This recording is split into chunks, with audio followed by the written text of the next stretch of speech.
Elle prend la parole pour la première fois. Bonsoir Mila, bienvenue. Elle n'a que 16 ans et se retrouve au cœur d'une polémique incendiaire. Pour s'expliquer, Mila a choisi de parler à visage découvert. J'ai pas à me cacher parce que je le sais, j'ai rien fait de mal. Le 18 janvier dernier, l'adolescente a publié sur un réseau social une vidéo rapidement devenue virale dans laquelle elle critique avec virulence la religion musulmane. Je déteste la religion. Le Coran est une religion de haine. Il n'y a que de la haine là-dedans. L'islam, c'est ce que j'en pense, moi. Je dis ce que je pense, putain. Je suis pas raciste, mais pas du tout. On peut pas être raciste d'une religion. Je dis ce que je veux, je dis ce que je pense. Votre religion, c'est de la... Votre Dieu, je lui mets un... Merci, au revoir. Mais la portée de cette vidéo a dépassé la jeune fille qui, depuis, est la cible d'un flot incessant d'insultes et de menaces, comme en témoignent ces captures d'écran que Mila diffuse elle-même. Espèce de grosse pute, on va te retrouver, tu vas mourir, française de merde.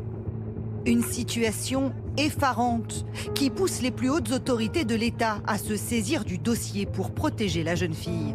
Parce qu'elle usait de son droit fondamental à la liberté d'expression et à la possibilité de critiquer une religion, elle s'est retrouvée menacée de façon très violente pour cela. Et je voudrais vous préciser, monsieur le député, que Mila et sa famille font l'objet d'une vigilance particulière pour les protéger de la part de la police nationale. Depuis, Mila vit recluse. Dans ce contexte potentiellement dangereux, l'élève en classe de seconde a été écartée de son lycée. J'étais pas en sécurité dans mon établissement.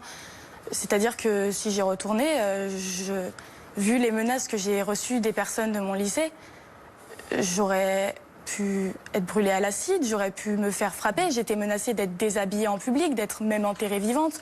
Enfin, c'est parti vraiment loin. Devant son établissement, 15 jours après le début de l'affaire, la situation reste instable. Les lycéens ne savent toujours pas quoi penser. Ça doit être difficile, c'est normal, mais après c'est quelque chose qui a été mérité un petit peu d'un côté. Je pense que personne ne va la calculer. Voilà, on va même pas remarquer qu'elle est là, je pense. Je pense que pour elle c'est compliqué psychologiquement parce que tout le monde la déteste un peu, mais je pense pas que c'est une bonne idée qu'elle revienne au lycée pour sa sécurité, on va dire.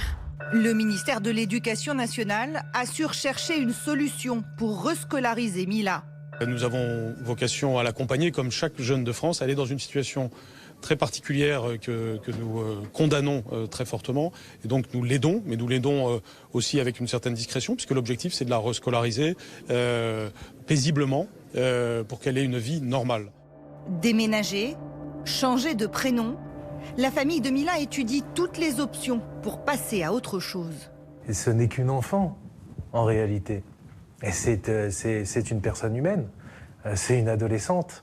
Et sa vie a basculé dans autre chose. Et ça ne sera plus jamais la même. Oui, c'est le ciel c'est stratosphérique, c'est le ciel qui lui est tombé sur la tête. Pour retrouver de la sérénité, Mila a quitté les réseaux sociaux. Mais si elle dit regretter sa vulgarité, elle assume le fond de son discours. Quelque part, je m'excuse un petit peu pour les personnes que j'ai pu blesser qui pratiquent leur religion en paix.